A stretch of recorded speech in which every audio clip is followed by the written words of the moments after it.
आज इस विशाल जनसभा में आए हुए प्यारे भाइयों, बहनों, माताओं और मेरे जिगर के टुकड़े जैसे युवा मित्रों, आप सभी को नमस्कार।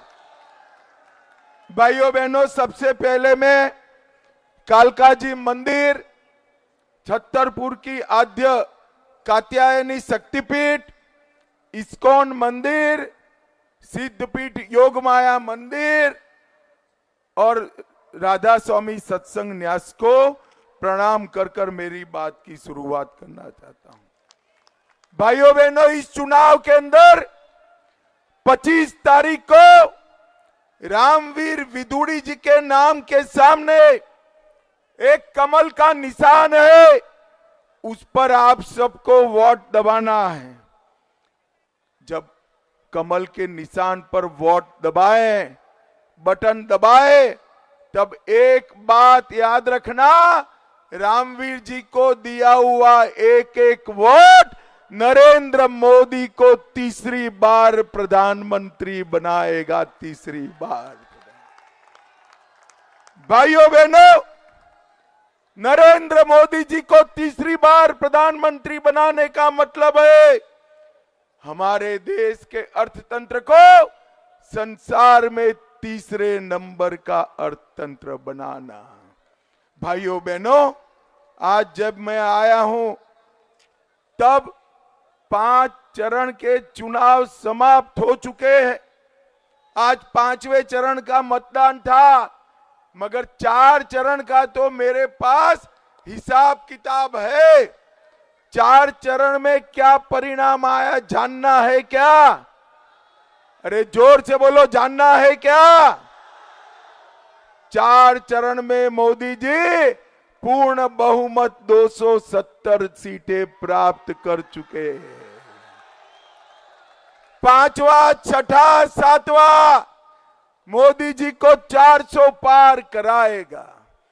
भाइयों बहनों, मैं दिल्ली वालों को आज मन से पूछने आया हूं, मुझे बताओ भाई, ये जो पाक ऑक्यूपाई कश्मीर है, ये हमारा है या नहीं है?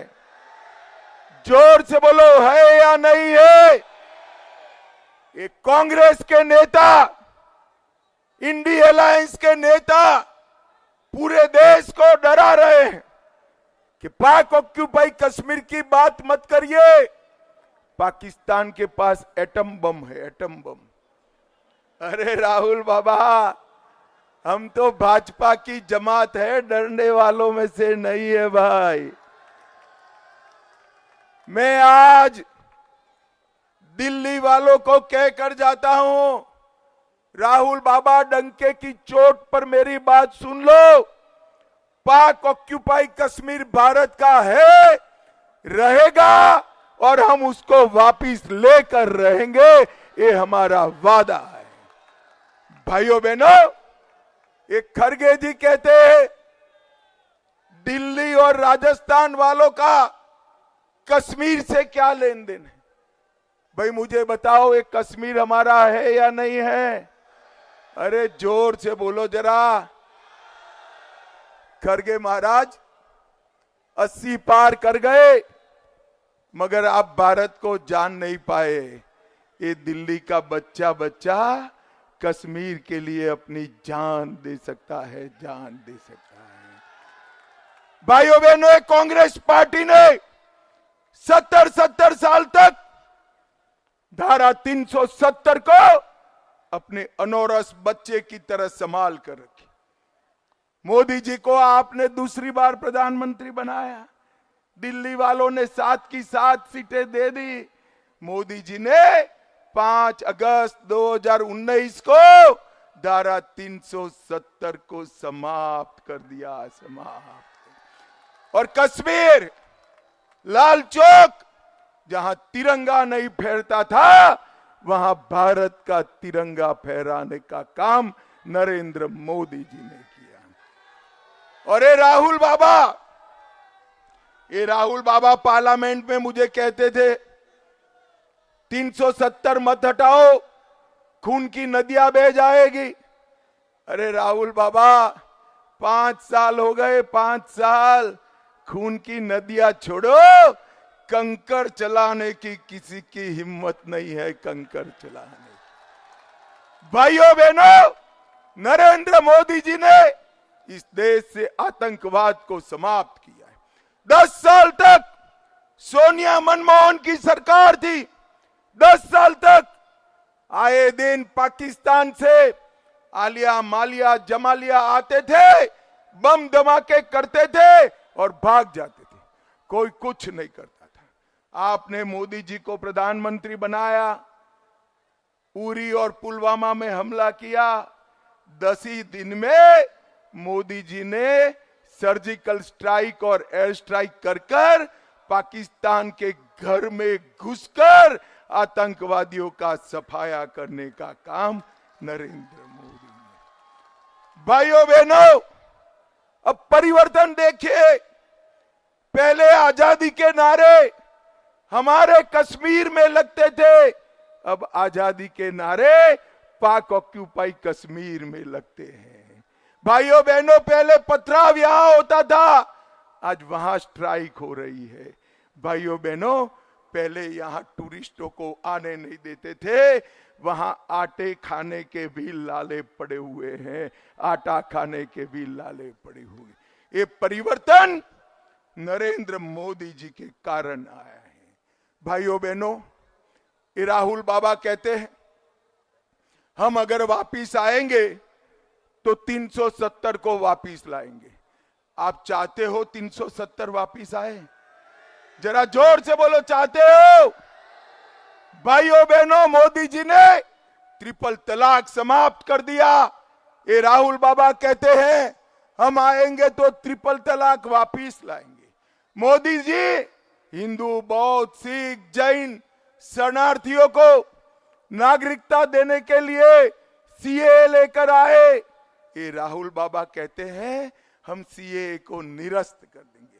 भाइयों बहनों, ये अरविंद केजरीवाल और राहुल बाबा 2 लोग ऐसे हैं जिनको भारत में कोई समर्थन नहीं करता। उनके समर्थक पाकिस्तान में ज्यादा है, पाकिस्तान में ज्यादा है। भाइयों बहनों, आप मुझे एक बात बताओ, यहां के गांवों को मोदी जी की सरकार आने के पहले सम्मान मिलता था क्या? जरा जोर से बोलो, गांवों में सम्मान मिलता था क्या?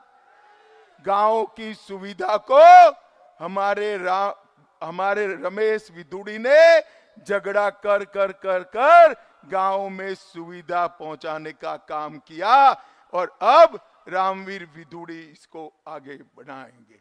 भाइयों बहनों, दिल्ली में केजरीवाल जी चुनाव के लिए जेल से बाहर आए हैं अभी अभी।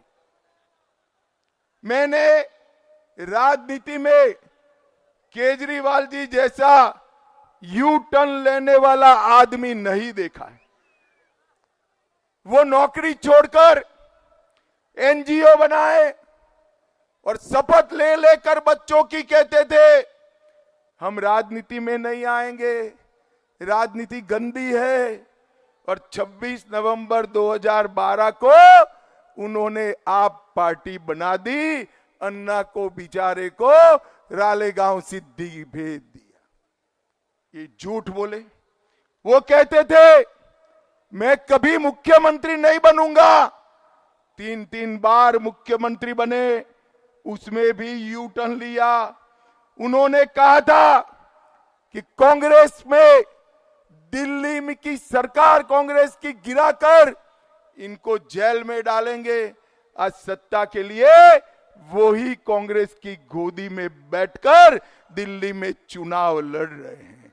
उन्होंने कहा कि हम वीवीआईपी सुविधा नहीं लेंगे, सरकारी बंगला नहीं लेंगे, गाड़ी नहीं लेंगे, सिक्योरिटी नहीं लेंगे। सिक्योरिटी भी ले ली, गाड़ी भी ले ली और एक बंगले से पेट नहीं भरा, 125 करोड़ का शीश महल बना दिया। 125 करोड़ का शीश। अगर केजरीवाल जी, मेरा एक ही निवेदन है, दिल्ली की सातों लोकसभा के प्रतिष्ठित डॉक्टर, प्रोफेसर, पत्रकार, इस प्रकार के 100 लोगों को आपका शीश महल एक बार दिखा दो जरा, ताकत है तो। भाइयों बहनों, कोई अरबोपति का भी बंगला जैसा नहीं होता, ऐसा दिल्ली के मुख्यमंत्री ने अपना बंगला बनाया है। मैं आज केजरीवाल जी को पूछने आया हूं, जन लोकपाल बिल आप लाने वाले थे, बिल ऐसा बनाया, ढकोसले जैसा बिल बनाया। लोकपाल के बिल को डाइल्यूट करने का आपने काम किया। शीला दीक्षित के खिलाफ भ्रष्टाचार का केस आप रजिस्टर करने वाले थे, वो तो नहीं किया। आपके सामने भ्रष्टाचार का केस रजिस्टर हो गया और आपको जेल में जाना पड़ा। और मित्रों, वो कहते थे मैं भ्रष्टाचारियों का साथ नहीं दूंगा। कांग्रेस, लालू जी, डीएमके, तृणमूल, ये सभी भ्रष्टाचारी पार्टियों के साथ वो बैठे हैं। भाइयों बहनों, इनका भ्रष्टाचार का सूची बहुत बड़ा है। मैं पूछता हूं, आप नाम बोलना जरा, मैं पूछता हूं शराब घोटाला किसने किया? ऐसे नहीं, एक एक कर कर पूछता हूं। 2875 करोड़ का शराब घोटाला किसने किया? 78,000 करोड़ का जल बोर्ड का घोटाला किसने किया? 5,000 करोड़ का क्लासरूम निर्माण का घोटाला किसने किया? 1,000 करोड़ का नकली दवाइयों का घोटाला किसने किया? लैब एक्सरे का 4,000 करोड़ का घोटाला किसने किया? गाड़ियों में पैनिक बटन का घोटाला 2,000 करोड़ का किसने किया? बस खरीदी का 1,000 करोड़ का घोटाला किसने किया? और 125 करोड़ का शीश महल किसने बनाया? अरे केजरीवाल जी, अभी तो सिर्फ शराब घोटाले की जांच हुई है, 7 घोटालों की जांच बाकी है, 7 घोटालों की जांच बाकी। भाइयों बहनों, इनके जैसा निर्लज्ज व्यक्ति मैंने मेरे जीवन में नहीं देखा है। भ्रष्टाचार के कारण लालू जी भी जेल में गए, इस्तीफा देकर गए। जयललिता भी जेल में गई, इस्तीफा देकर गई। और मंत्री भी जेल में गए, इस्तीफा देकर गए। ये एक नेता ऐसे है जो जेल में तो गए मगर मुख्यमंत्री बने रहे। केजरीवाल जी, फेविकॉल चिपका कर सीएम की कुर्सी पर बैठे हो। 1 तारीख को 7 की 7 सीटें भारतीय जनता पार्टी जीतने जा रही है, फेविकॉल उखड़ जाएगा। भाइयों बहनों, इस प्रकार के दंभी व्यक्ति को एक्सपोज करने का समय आ गया है, जो भ्रष्टाचार के खिलाफ जन आंदोलन कर कर मुख्यमंत्री बने और दिल्ली में हजारों करोड़ का भ्रष्टाचार करने का काम किया। इनको एक्सपोज कर देना चाहिए।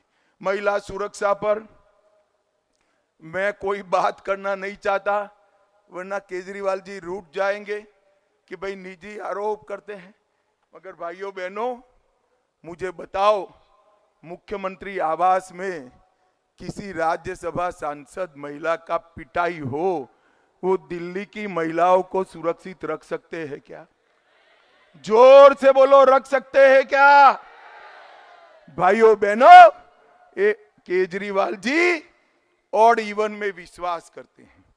ये कहते हैं ऑड दिन होता है तो वो भ्रष्टाचारियों की लंबी लिस्ट लेकर भाषण करते हैं, और इवन दिन होता है तो सभी भ्रष्टाचारियों को मिलकर घमंडिया गठबंधन बनाते हैं।